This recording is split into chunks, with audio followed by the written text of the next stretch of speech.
नमस्कार, आदाब, सत श्री अकाल। आप सभी का हार्दिक स्वागत और अभिनंदन है आपके अपने YouTube channel study with Farooq sir में। साथियों, इससे पहले हमने एक टॉपिक पढ़ा राजस्थान का नामकरण, और आज हम राजस्थान के परिचय में ही राजस्थान की अगली कड़ी यानी कि राजस्थान की आकृति, राजस्थान की स्थिति और राजस्थान का विस्तार देखेंगे। तो आइए साथियों कि राजस्थान की आकृति देखते हैं। राजस्थान की आकृति किस प्रकार की है? तो राजस्थान की आकृति जो है साथियों, वो है राजस्थान की आकृति पतंगाकार और विषम कोणीय शत्रुभुजाकार। अब इसको समझते हैं साथियों। टी.एच. हैंडले सर है, उन्होंने राजस्थान की आकृति को पतंगाकार कहा है। किसने कहा है साथियों? ऐसा क्वेश्चन आ सकता है कि राजस्थान की आकृति को पतंगाकार किसने कहा है? वो हैंडले सर ने कहा है। तो पतंग की आकृति भी इस प्रकार होती है साथियों, इसी प्रकार की, और अपने राजस्थान की आकृति भी इसी प्रकार कुछ है, ऐसी है ना। ये पतंग की आकृति, इसलिए राजस्थान की आकृति भी पतंगाकार। और विषम कोणीय शत्रुभुजाकार, शत्रुभुज किसे कहते हैं? जिसमें 4 भुजाएं होती है वो शत्रुभुज कहलाता है। और वही शत्रुभुज अगर किसी चतुर्भुज में सभी कोणों का मान अलग अलग हो तो उन्हें विषम कोण कहते हैं। अलग अलग को हम विषम कहते हैं। तो इसीलिए इसकी आकृति को हम किस प्रकार डिनोट करते हैं? हमारे राजस्थान की पतंगाकार और विषम कोणीय शत्रुभुजाकार। अब साथियों देखते हैं राजस्थान की स्थिति के बारे में। अब राजस्थान की स्थिति को समझने के लिए हम राजस्थान की 3 प्रकार से स्थिति समझेंगे। पहली विश्व के संदर्भ में, दूसरी एशिया के संदर्भ में, तीसरी भारत के संदर्भ में। तो देखते हैं साथियों विश्व के संदर्भ में। ये हमारा प्यारा ग्लोब है, हमारी पृथ्वी है ये। अब इस पृथ्वी को हम अगर 4 भागों में बांटे ये, तो हमारा प्यारा भारत कहां पर आता है साथियों? ये यहां पर हमारा प्यारा भारत आता है, यहां पर। और इसमें भी यहां पर हमारा राजस्थान है। तो ये कौन सा अर्धांश हो गया? ये हो गया उत्तर, ये हो गया पूर्व। उत्तर, दक्षिण और पूर्व और पश्चिम, ठीक है। तो ये जो भाग आ गया कौन सा आ गया? उत्तर पूर्व। कौन सा आ गया साथियों? उत्तर पूर्व। तो इसलिए विश्व के संदर्भ में हमारे राजस्थान की स्थिति क्या हो गई? उत्तर पूर्व। अब समझते हैं साथियों राजस्थान की एशिया के संदर्भ में स्थिति क्या है। तो एशिया के संबंध में समझने के लिए, ये तो हमारा ग्लोब है, ग्लोब के संदर्भ में हमने देख लिया उत्तर पूर्व में हमारा राजस्थान आता है, क्योंकि हमारा भारत भी उत्तर पूर्व में ही है। तो अब ग्लोब एशिया में देखते हैं। तो ये साथियों ग्लोब में एशिया का पार्ट है। अब एशिया के पार्ट में, एशिया को हम जब 4 भागों में बांटते हैं, ये उत्तर, ये दक्षिण, ये पूर्व, ये पश्चिम, तो ये जो अर्धांश है ये यहां पर हमारा राजस्थान आता है। तो यहां पर राजस्थान आता है, तो ये कौन सा हो गया? दक्षिण पश्चिम। कौन सा हो गया साथियों? दक्षिण पश्चिम। तो एशिया के संदर्भ में कौन कैसी स्थिति होगी? दक्षिण पश्चिम। अब हम समझेंगे साथियों भारत के संदर्भ में।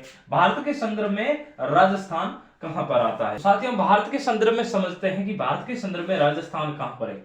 तो देखिए ये है भारत का नक्शा, ये हमारा प्यारा भारत है। ये इस प्रकार से ये रफली नक्शा बनाया है साथियों। तो ये भारत है, और यहां पर भारत में ये है हमारा राजस्थान। कहां पर है साथियों? इस प्रकार से हमारा राजस्थान है, और नीचे ये गुजरात का पार्ट आ गया, और ये राजस्थान है। अब अगर हम भारत को 4 भागों में बांटे, इस प्रकार से 4 भागों में बांटे, ये हो गया उत्तर, ये हो गया दक्षिण, ये हो गया पूर्व, और ये हो गया पश्चिम। तो हमारा राजस्थान जो है वो कहां पर आता है?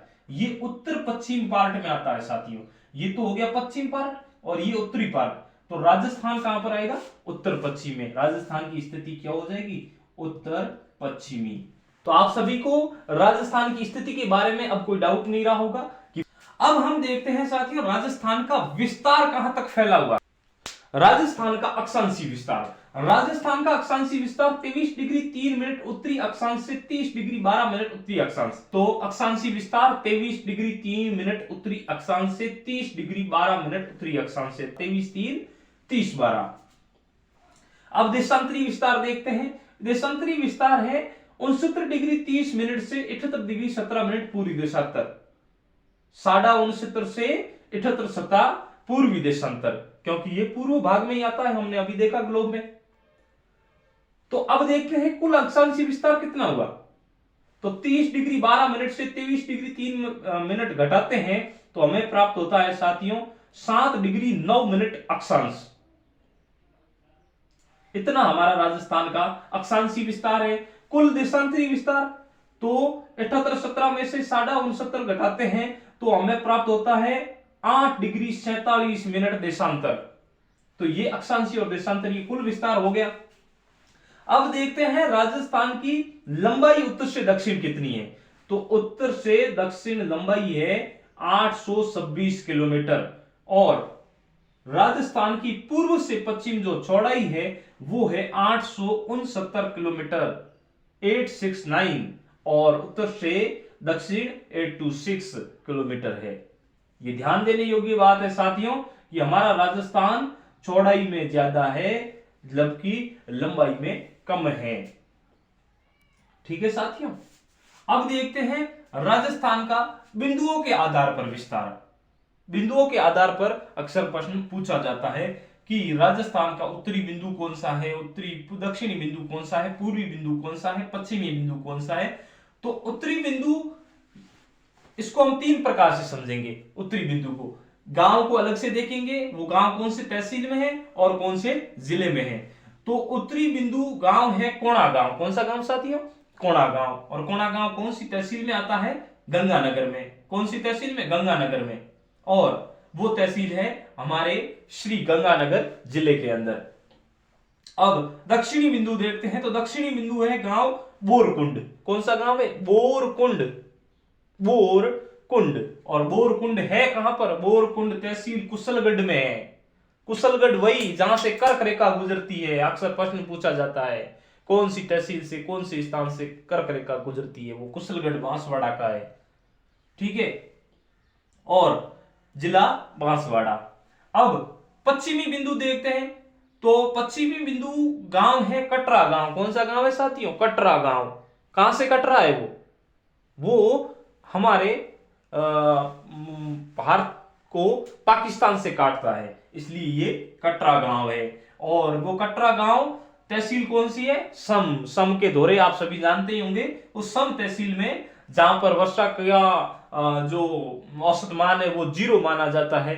और कटरा गांव यहां पर पश्चिमी बिंदु है। और जिला कौन सा हो गया? जैसलमेर। अब देखते हैं पूर्वी बिंदु। तो पूर्वी बिंदु का गांव है साथियों सिलाना। कौन सा गांव है? सिलाना। और सिलाना कहां पर है? राजाखेड़ा तहसील में और जिला धौलपुर। इस प्रकार से हमारे उत्तरी, दक्षिणी, पूर्वी और पश्चिमी बिंदु हो गए। अब एक मोस्ट इंपोर्टेंट है मध्य बिंदु। तो ध्यान देने योग्य बात है साथियों कि हमारे राजस्थान का मध्य जिला नागौर है। राजस्थान के पूरे भूभाग क्षेत्र को देखते हैं तो मध्य जिला नागौर है और मध्य विभाग जो है वो अजमेर है, लेकिन मध्य जिला नागौर है। और नागौर में भी गांव कौन सा? गांव है लामपोड़ाई। कौन सा गांव है साथियों? लामपोड़ाई। और यहां पर कभी कभार मकरान को भी दे दिया जाता, तो मकरान और लामपोड़ाई साथ में ही है, लेकिन हम प्रायोरिटी लामपोड़ाई को देते हैं। ठीक है, अब कुछ फैक्ट है साथियों कि राजस्थान में सबसे पहले सूर्योदय और सूर्यास्त कहां पर होता है? तो पूर्वी भाग कौन सा है? हमेशा हम जानते हैं कि सूर्योदय हमेशा पूर्व से ही होता है। तो पूर्व में सबसे पूर्वी गांव कौन सा है? सिलाना गांव। और सिलाना गांव कहां पर है? धौलपुर में। इसलिए सबसे पहले सूर्योदय और सूर्यास्त सिलाना गांव में होता है, क्योंकि जहां पर सबसे पहले उगेगा वहीं पर सबसे पहले अस्त होगा। और राजस्थान में सबसे बाद में सूर्योदय और सूर्यास्त कहां पर होता है? वो होता है हमारे कटरा गांव में। कौन से गांव में साथियों? कटरा गांव। और कटरा गांव कहां है? जैसलमेर में। तो ये थी राजस्थान की आकृति और स्थिति और विस्तार के बारे में चर्चा।